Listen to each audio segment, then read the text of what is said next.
ಪ್ರಕಾಶಮಾನವಾಗಿ ತಾರೆಯೆಂದು ಬೆಳಗಿತ್ತು, ಶುಭ ವರ್ತಮಾನವ ದೂತರು ತಂದರು.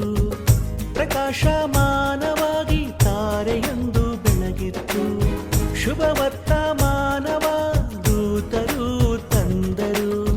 ನಮಗಾಗಿ ರಕ್ಷಕನೇಸು ಜನಿಸಿದನೆಂದು,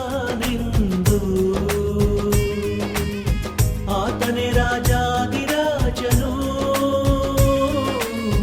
ಇಮ್ಮಾನುವೇಲನೆಂದು. ನಮಗಾಗಿ ರಕ್ಷಕನೇಸು ಜನಿಸಿದನೆಂದು, ಆತನೇ ರಾಜಾದಿರಾಜನು ಇಮ್ಮಾನುವೇಲನೆಂದು.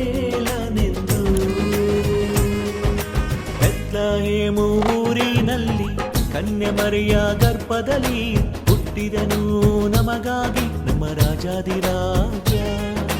ಭೇದವೇನೂ ಇಲ್ಲವೇ ಇಲ್ಲ, ಈ ಲೋಕ ರಕ್ಷಣೆಗೆ ಹುಟ್ಟಿದನು ನಮಗಾಗಿ ನಮ್ಮ ರಕ್ಷಕನೇಸು.